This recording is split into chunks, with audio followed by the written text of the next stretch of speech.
Good morning. Welcome. We've had a few guest lectures throughout the semester.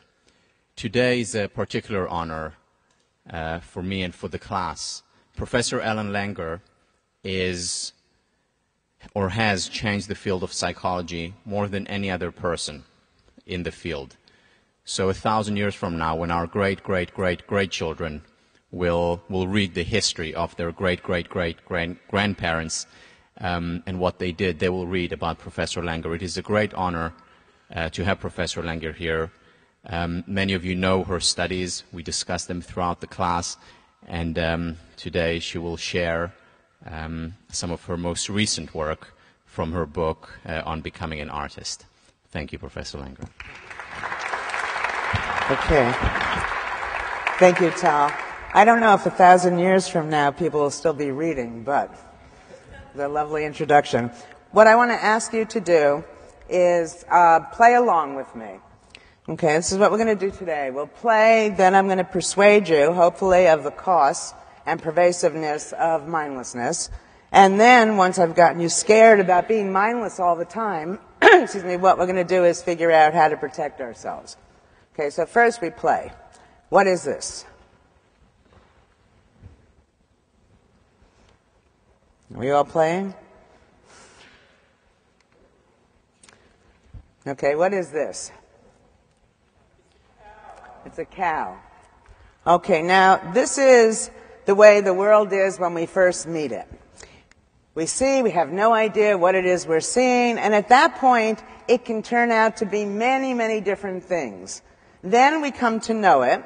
Sometimes somebody just labels it for us, or we, quote, figure it out, and we see it's a cow. The problem is that now it's almost impossible not to see the cow. Okay? Initially, again, it could have been many different things, and now it's reduced to this single thing. How much is 1 and 1? Okay, well, it turns out that 1 and 1 is 2 if you're using a base 10 number system. If you're using a base 2 number system, 1 and 1 is 10. If you add 1 watt of chewing gum to 1 watt of chewing gum, what do you get? 1.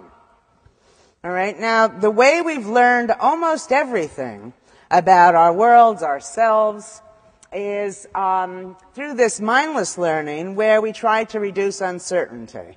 We think we know it, we no longer have to pay attention to it, and the result is that we're frequently in error but rarely in doubt. Okay.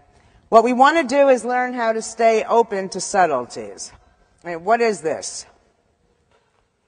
Yeah, but I've scared you already. We haven't even begun. Okay, this part of this, at least, is found in many of your intro psychology books. And you have, if I can show you here, I always hated these, but here you have a young woman, her eyes, her nose, her chin.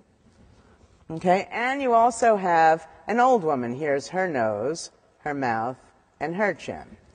And that's as far as it usually goes. However, here you also have a man. Here's his nose, and here's his mustache.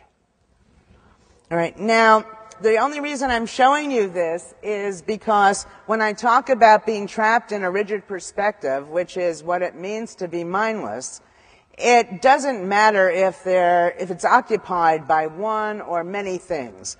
Once we think we know it, we tend to ignore all the other ways it could be understood. In fact, is that a young woman or is it an old woman who's had a lot of plastic surgery? Is it an old woman or is it a woman who's lived a very mindless life? And is that a man or is it a woman in drag or what? We don't know. But we think we know. Now, I was at this horse event many years ago. And this person asked me if I'd watch his horse for him because he was going to get the horse a hot dog.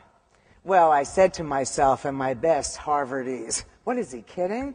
Horses are herbivorous. They don't eat meat. And then he came back with the hot dog, and the horse ate it.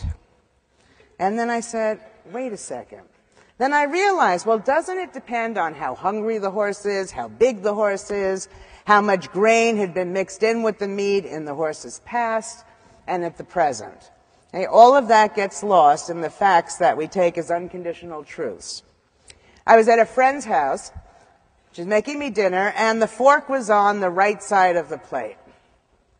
I felt like some natural law had been violated, and I had to keep myself from taking the fork and putting it where it belongs.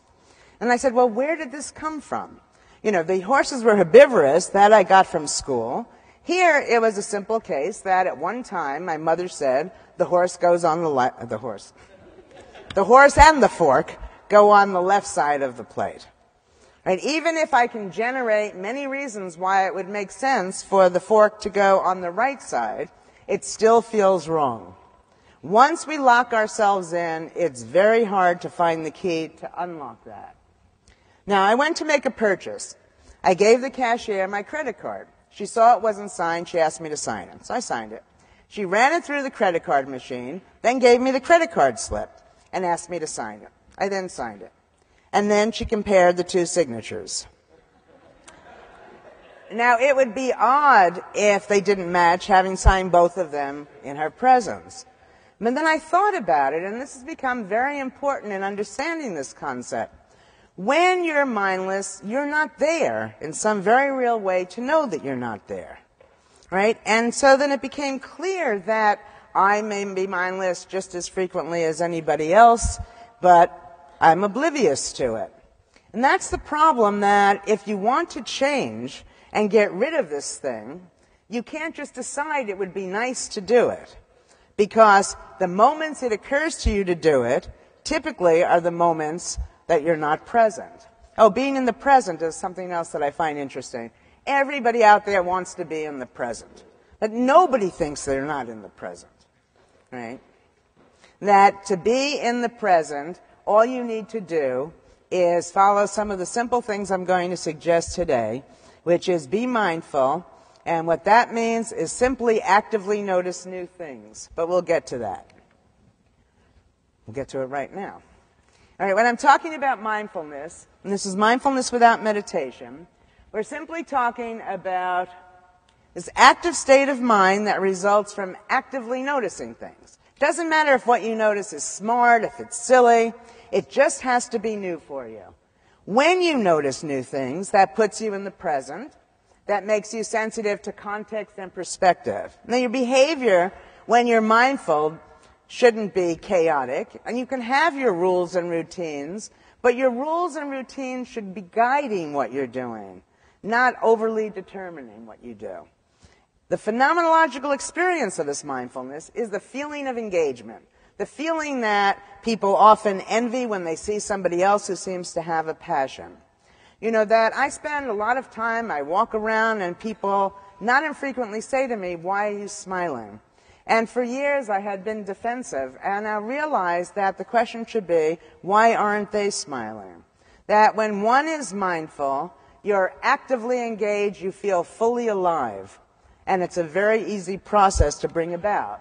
But most of the time we're mindless. Now we're trapped in a rigid perspective, relying on these distinctions and categories that we drew in the past. That means the past is going to overdetermine the present.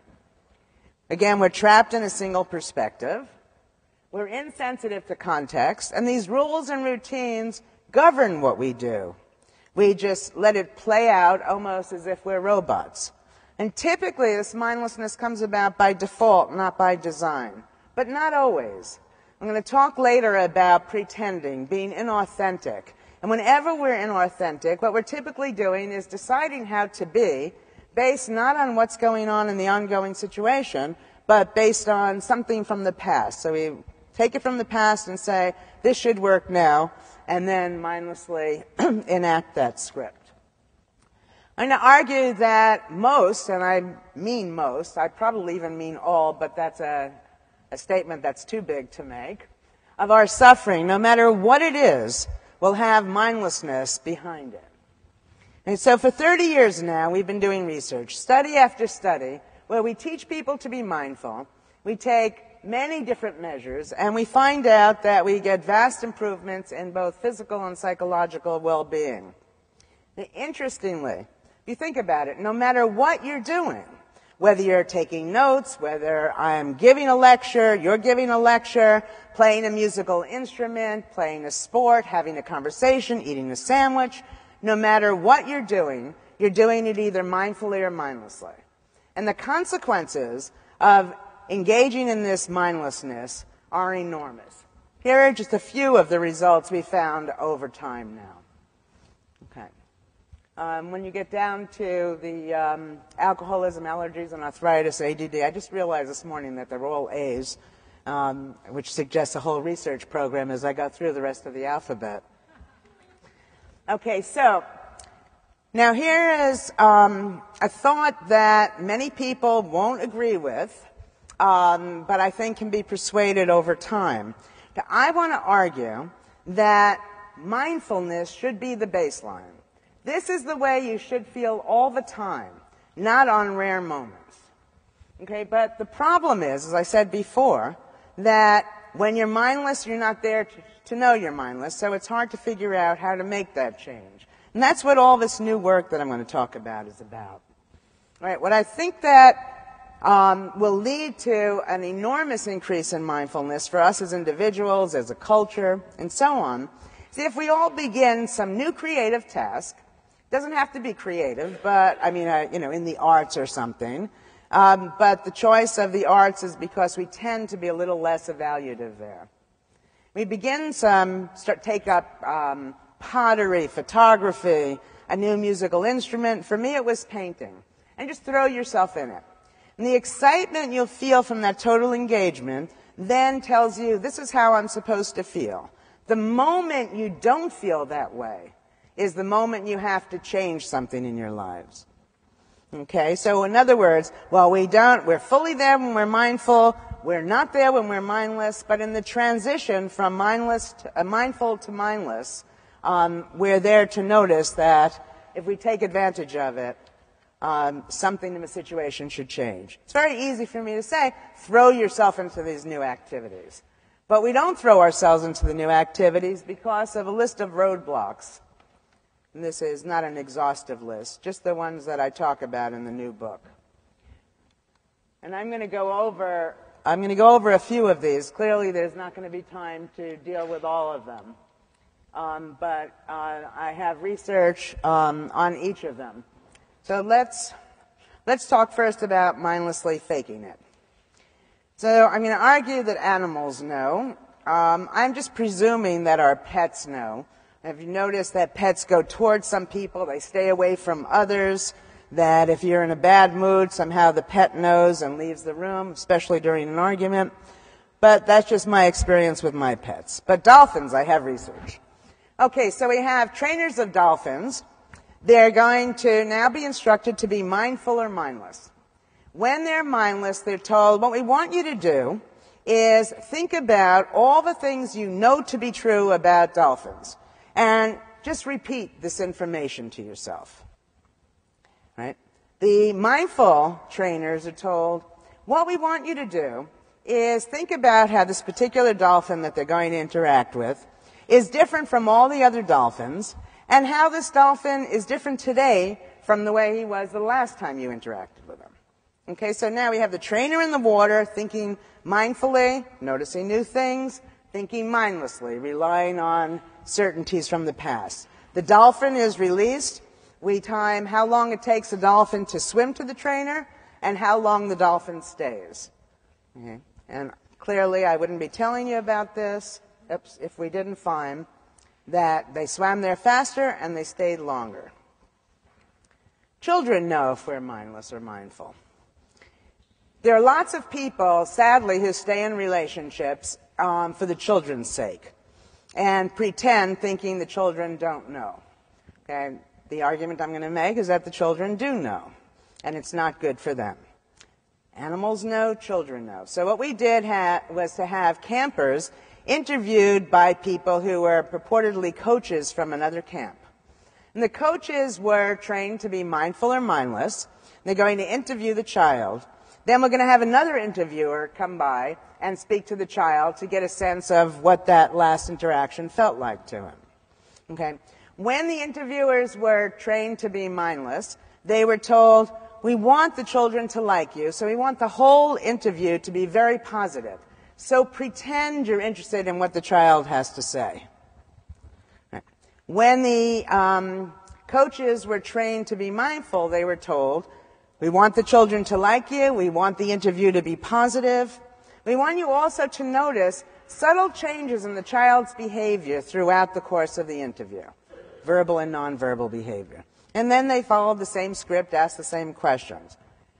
Then, again, each of the children are interviewed by somebody else, and we ask them several different things. We don't have time to go through all of them now, but basically, we ask the child about how the child feels about himself, how he feels about the person who just interviewed him, how he feels about the camp. We assess his willingness to help other people, and so on. Many measures, all significant, all showing us that children are negatively affected by adult mindlessness. So they have to be noticing it in order to be affected by it. Adults know whether or not we're mindless. All right? Now what we did was to have people who were going to be selling magazines door to door. And in the mindless condition, they read a script, they memorized the script, and then they were told, so go out and sell. And what we want you to do is practice it until you're really satisfied with your performance, and then give that performance repeatedly. The mindful group, also dealing with the same script, was told, learn it, but now make it new in very subtle ways that only you would know. They go out and sell. Somebody comes along after them to find out how the person they were selling to felt about them. And what do we find? That people who made it new in very subtle ways were seen as more charismatic. Okay? Animals, children, adults, everybody seems to know whether or not we're there, whether or not we're being genuine. The next question was asking, is it even visible in the things that we do? Oh, let me see, I have to take my lead now from the slide. This is a class in leadership, so let me tell you another study in leadership. First, I think it's probably clear to you how being mindful now leads you to be perceived as charismatic, so that in and of itself speaks in important ways to effective leadership. To my mind, charisma is probably the most important factor with respect to who we're going to follow. But there is a special problem that Christine Kawakami pointed out to me years ago when she was a senior here, which is a special problem women have. Now, when women who are not typically the leaders, and when women assume leadership positions and they decide, well, they'll act like men, they're disparaged.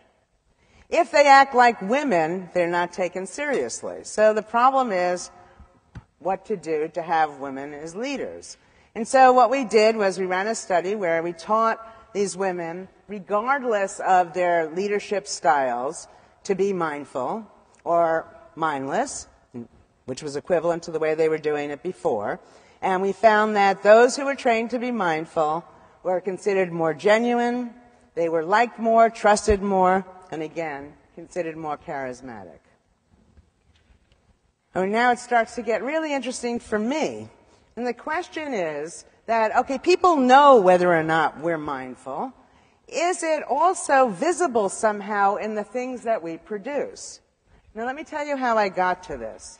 So not that long ago, I started painting. Now, I had to do this mindfully. I couldn't mindlessly follow rules because I didn't know any. All right, so I make this painting, and I loved it.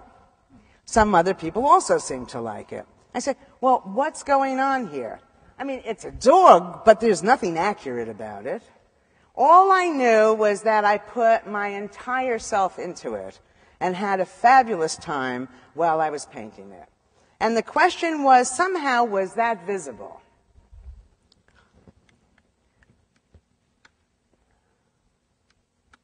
Just give you a little chance to see the fun I've had with this. Okay, it's a Greyhound bus. Okay, maybe just one more. Do you know the Shar-Pei, the wrinkle dog? So this is before and after surgery. Okay, now the question was the mindfulness in the eye of the beholder, or was it actually on the canvas in some way? There you see he's muscular in the mirror, although not in life. Picasso said, "Each time I undertake to paint a picture, I have a sensation of leaping into space. I never know whether I shall fall on my feet." And that's something very important because we're afraid often to allow ourselves to be in the present, to be mindful and not mindlessly follow a script because we don't know where it's going to take us. But that's the reason that we want to do it, because when we don't know exactly what we're going to do, the experience of figuring that out is what is psychologically and physically enlivening.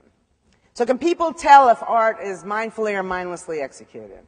So to give you an example of a study, very simple, we have people draw, copy it again. Versus draw, copy it, this time copy it again, but this time make it new in very subtle ways that only you would know. They do so. We then take all these drawings and we show them to mix them all up, we show them to people and to find out what their preference is, and overwhelmingly they prefer the mindfully executed drawings. And the people who made them prefer that. Can you hear it in music? What we did was to take several orchestras, and now orchestras are playing typically the same pieces over and over again, which is a prime candidate for mindlessness.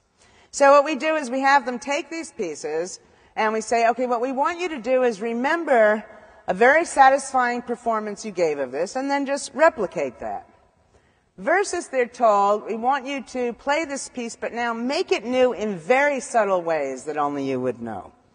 Now, it's very important to have run this study because we finally can be sure that the differences that people were noticing, creating, were subtle. This was classical music. They weren't playing jazz. Also interesting was that the instruction is given individually, and the question is, what is the final performance, the group effort, going to sound like? All right, well, what we did was after they played in these two different ways, we asked them how much they enjoyed their performances, and they overwhelmingly preferred playing it in this mindful way. We recorded the performances and played them for people who were sophisticated in music, and again, overwhelmingly, they prefer the mindfully played piece. Can people see it in written work? Well, you know the answer is going to be yes, but I'm going to show you that when I talk about mistakes. Okay, so the conclusion so far is that mindfulness is visible to other people, it's even visible to animals, it's visible in the things that we do. So it doesn't make much sense for us to continue pretending.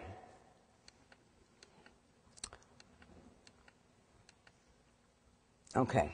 Now, one of the roadblocks that keep us from this mindful creativity, it's good for us to do, it's enlivening, what we do better, but still we're often hesitant to engage our mindfulness.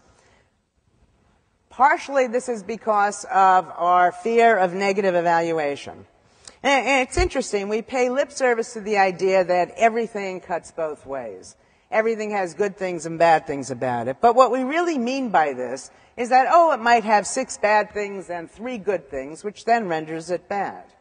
Right? What I'm suggesting is that the very same thing is simultaneously good and bad, and it's in the mind of the observer, not in the thing being evaluated. Okay, so imagine a company, what they're going to do is they want to produce a glue. So they put in lots of resources, they have a lot of ego involved in this, and then they find, lo and behold, the glue fails to adhere. Now that's terrible, right? Terrible failure. Until they thought to make it Post-it notes, all right? The very success of which depends on its failure to adhere. These other people created this defogger to save the crops in Florida. So they spray the crops in Florida, and instead of saving the plants, what happened is it produced an icy, snowy substance that ended up killing the plants. Terrible failure. Somebody else took the very same device, machine, and used it now to create snow for skiers when the weather doesn't cooperate. Is it a success or failure? Well, it depends on the context. Now, if I asked you, do you want to meet my friend Tal? He's very impulsive. Why would you say yes? But I say, do you want to meet my friend Tal? He's very spontaneous. Well, then surely you'd want to say yes. I said, do you want to meet my friend Tal? He's so predictable that some could see it as boring. Do you want to meet my friend Tal? He's so stable, the kind of guy you can count on, and so on. All of our evaluations cut in these different ways. So it makes no sense to be afraid of engaging where we're going to be, where somebody is going to use some negative evaluation. Also, evaluations are made typically in the service of the evaluator, not really as a result of that which is being evaluated. That's for talk at another time. This is the one that I want to focus on today. The fear of making mistakes. This is why most people will think twice about beginning some new task. Especially you, right? That even though you're in the years where you're supposed to be learning new things, you're already so successful. That to try something new could only have the effect, it would seem, of bringing you down, right? If you're already on top. Now, mistakes are kind of interesting. So I live two lives. I paint and enjoy myself fully. Then I stand back as a psychologist and I try to understand what's going on. I do some studies to see if it's true just for me or there are some general truths. So I'm painting this painting. I dip the paintbrush into that ochre color. That's what I think I'm doing. In fact, I dipped it into magenta. As soon as I paint, I realize, oh my goodness, I used the wrong color. Now, my reaction was crazy. What difference did it make? I had only made the decision moments before. But still, it felt again very wrong. Now, there's some general principles about decision-making there. In order for something to be a decision, it means there's uncertainty. The moment we make the decision, we react as if this is the only way it could be. All that uncertainty is forgotten, and we get locked in. Okay, so I see I used the wrong color. I reach for a paper towel. I start rubbing it out. Now I notice, gee, I like them even more now than I did before. Now that's kind of interesting. What's going on? Okay, so then it occurred to me that a mistake may actually be a cue to be in the present. Now think about it, that if the weather person says it's going to be 55 degrees today, and it turns out to be 60 degrees, he's wrong. If the weather person says it's going to be about 55 degrees today, and it turns out to be 60 degrees, she's not wrong. All right? That the more rigid our plan, the easier it is for us to make an error. Also, that what I did here, that seemed to have some general principle behind it, was rather, because I was there and noticed that I liked it even more, I then went forward. Well, now, if you make a mistake and you go forward rather than go backward, you can't mindlessly follow the plan because the plan probably didn't include this this particular mistake. All right, so then you're going to take your cues from the ongoing situation and presumably end up with something that's better.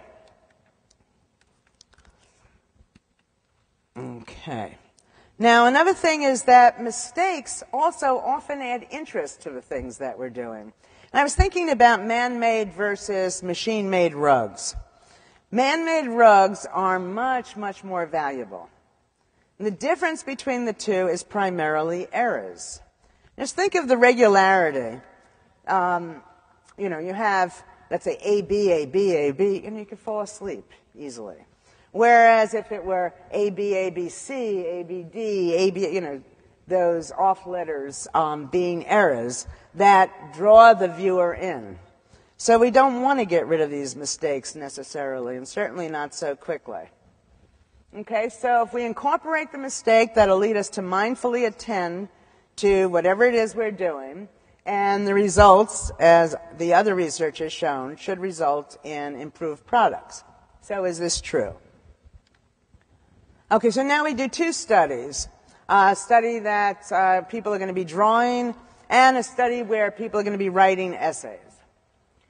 Three groups. The group that's not going to make any mistake, and then two groups that we're going to force to make mistakes. One of these groups we're going to say, if you make a mistake, forgive yourself, it's human to err. The other group, the important group, is going to be told, if you make a mistake, don't go backwards, go forward and incorporate the mistake into what you're doing. Okay, so the procedure is they're given these instructions to forgive themselves in advance if they make a mistake or to incorporate. Then we ask everybody to list what they had for breakfast. Now they're told we want them to write or draw about morning. So they start writing or drawing about morning. Halfway through, we give them a questionnaire that says, we know how difficult it is to think about morning. And now morning is spelled M-O-U-R-N-I-N-G. So by asking them what they had for breakfast, we're priming AM. And now they see, oh my goodness, it was supposed to be grief and loss that they were supposed to be drawing about. They continue. We then find out afterwards how much they enjoyed it. We show the drawings and the essays to other people.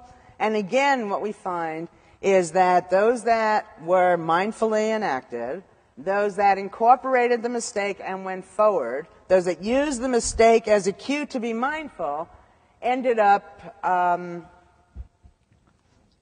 being evaluated. Their essays and drawings were preferred. They were seen as more creative, more fluid, more of whatever it is we asked.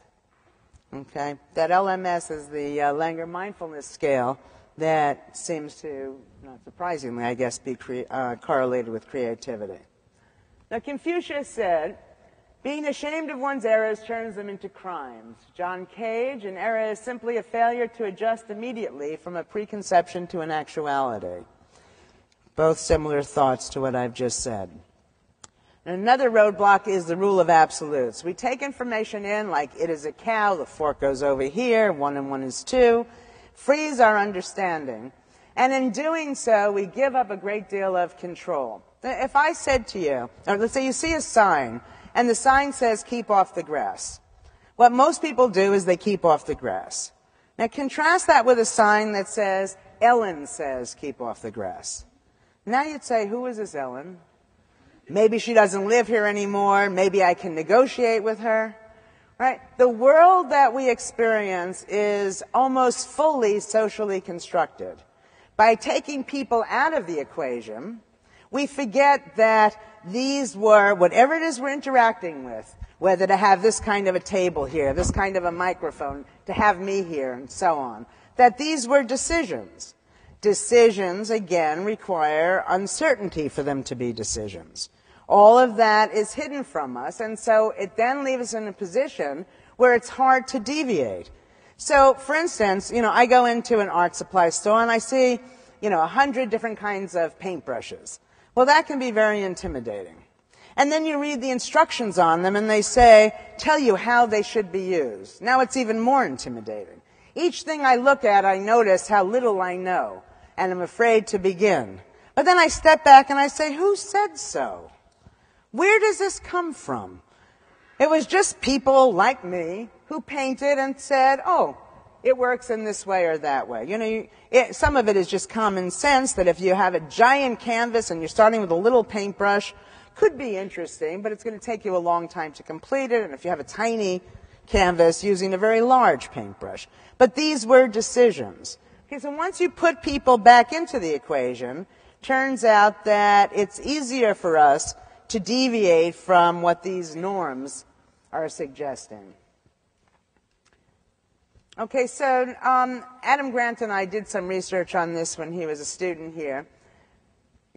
The first study, very simple. People are going to take a test.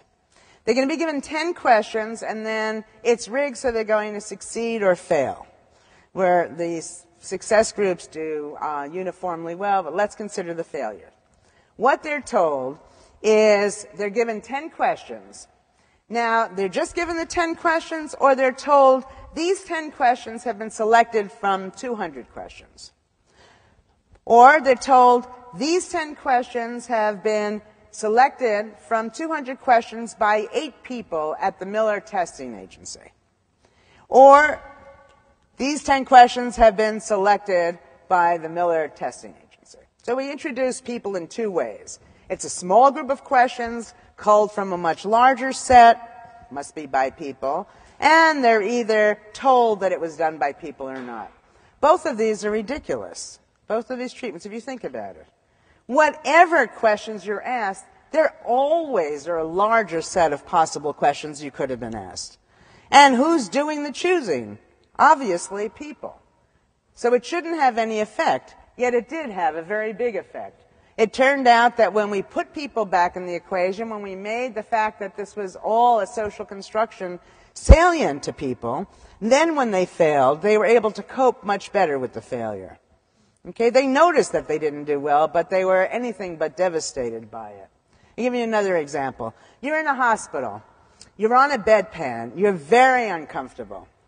Now, in one case, we say your nurse is someplace else. There's another nurse right outside the door who's busy doing some work. Do you interrupt her? And if so, how long do you wait? Versus, your nurse, Betty Johnson, is busy elsewhere. There's another nurse, and notice that other nurse still isn't named, who's right outside your door, so on and so forth. Well, as soon as we take this role, nurse, and we inhabit it with a person, what happens is people are much more likely to meet their own needs. Do you understand what I'm suggesting here? That if I wanted to persuade people to leave things just as it is, what I would do is take away from them any notion that this was created by people. You want to have a sense that things can be other than they are. You're looking to paint, for example. You don't have a canvas. If you buy into this silly stuff that the only thing you can paint on is something you buy in an art supply store, then you clearly can't paint. But you turn around and you have napkins, paper towels, you have shoe boxes, you have whatever in your house, which would easily serve as something on which one could paint. Okay, once you realize that the world is a social construction, it's easier to reconstruct it so that it works better for you. I don't have time to talk to you about social comparisons, but this is the way we often keep ourselves miserable and in place and afraid to exercise our mindful creativity. We evaluate ourselves in contrast to somebody else. And all of these evaluations are mindless. We don't pay attention to what the dimension is. If I say you're better at tennis than I am, what does that mean? Does that mean you have better ground strokes, you're faster, you have a better serve? What does it mean? We don't pay attention to the particulars of the performance. Is this my very best performance and perhaps your weakest? Because the social comparison then wouldn't be very good to predict what's going to happen next, and so on. Okay, if you want to read more about that and see it discussed in that new book. An interesting quick finding is that whether you see yourselves as better or worse than other people, we find that the more likely it is that you make these social comparisons, the more likely you're going to experience guilt, envy, defensiveness, regret, blame, and have unmet cravings. Okay, all of these rely on evaluations. The less evaluative you are, the less you should experience any of this. Okay, so now I paint this picture. A friend of mine who knows that I'm at least of average intelligence. He knows that I used to have horses. He's an educated person. He sees this and he says, Ellen, horses can't do that with their back legs. Okay. Now, if he saw it hanging in a gallery, chances are he'd assume it was intentional and he'd approach it differently. Now, contrast that. A different friend. Now, you can't see this so well in the painting, but in the slide. But in the painting, The white dog, as she explained to me, the white dog's windows are not nearly as clean as the black dog's. Now, she sees this painting in a gallery, and she says to me, Ellen, isn't that the way it is? And I said, isn't what the way it is? And she said that, the white dog is center stage. He's not doing as good a job as the black dog. The white dog even has his own food bowl. And she made a whole political statement out of this. All right, now consider these two people, these two friends. Who is better off? Okay, because in neither case was what they were attributing to the paintings relevant to me as the painter.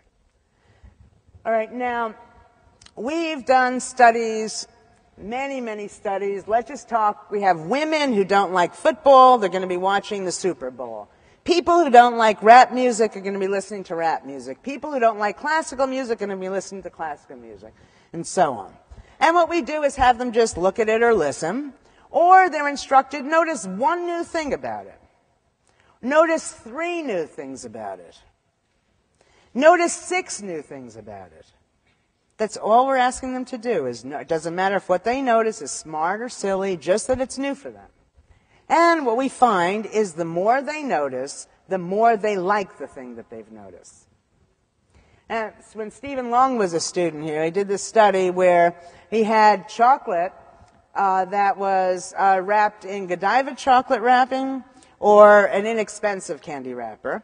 So we have it was Godiva or inexpensive chocolate wrapped in Godiva or wrapped as if it was inexpensive. And people ate it and then evaluated it. And what we found, not surprisingly, is that when they thought they were eating Godiva, they liked it more. You get a halo effect even for chocolate. But what was interesting is that when they thought it was Godiva, they spent more time tasting it. In that more time, the more noticing of it, you make things interesting to you. As you actively notice things, that's the essence of engagement. Okay? Now, it's interesting because people say about their work, about their long-term relationships, you're too young to have very long-term relationships. If you look at your parents and your parents' friends and so on, that people believe things have to get old. They have to get boring. When I first met you, it was so exciting, and now it's the same old, same old. All right, I think about that, and it occurred to me, how old are you? Let's say you're all over 18, right? That have any of your parents said, I've known you for 18 years, and at this point, you're really starting to bore me. Okay, and we don't even do that with our plants. What's the difference between plants and children from our jobs and long-term relationships? The difference is that when you have children, when you have plants, you expect them to change. You expect them to grow. So when we look for those changes, and there are always changes, what happens is we end up liking the thing that the target of our attention. There's a research literature on mere exposure effect. I don't know if you know it, but it's the more times you see something, the more you like it. We'd have to amend that a little bit. The more you actively engage it, the more you're going to like it. It's boring, it's just water. Okay? The Face of the Water in time became a wonderful book. A book that was a dead language to the uneducated passenger, but which told its mind to me without reserve, delivering its most cherished secrets as clearly as it uttered them with a voice. That's Mark Twain writing about water. Anything can be made interesting. Read this with me. Let me hear you.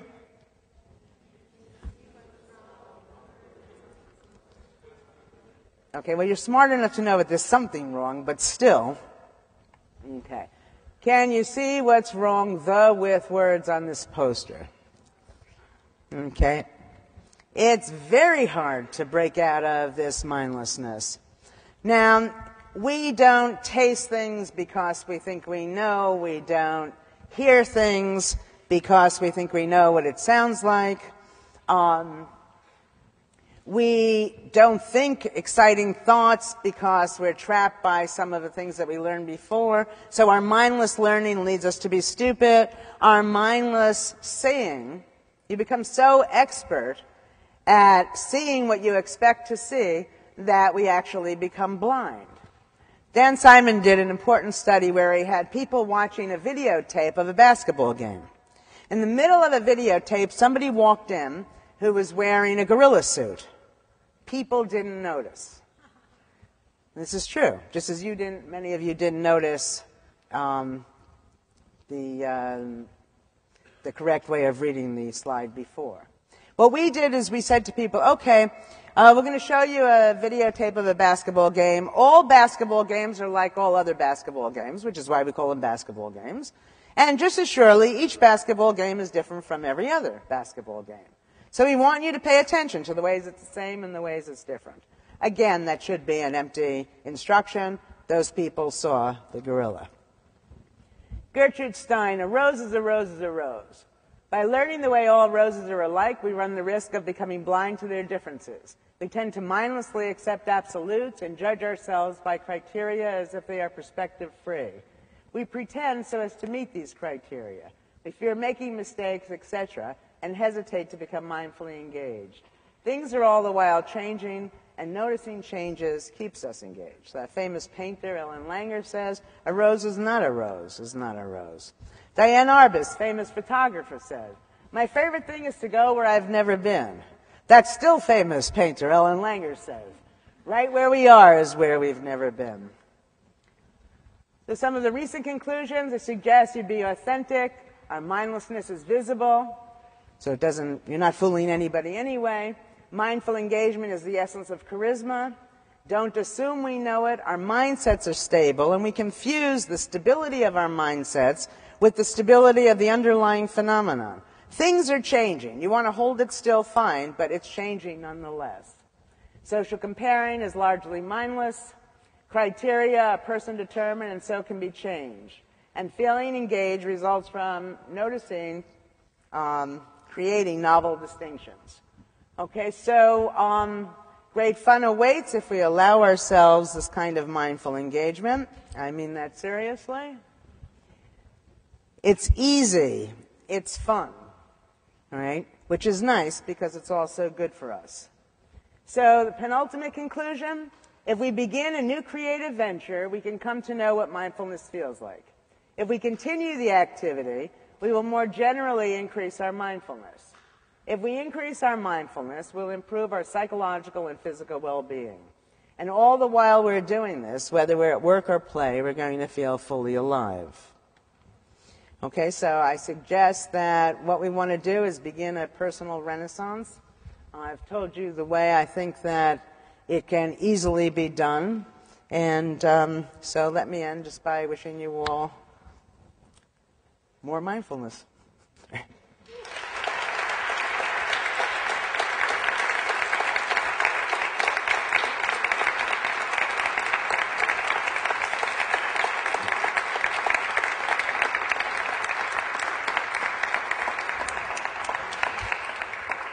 There's probably time for one or two questions, if anybody has any. Yes? Was there any difference in magazine sales? Yes, they sold more magazines, as you would expect. All right, well, yes? One of the things we've learned in positive psychology is the power of habit making. And well, on one sense, like what can make a habit of this, but when you have habits, you don't have to We never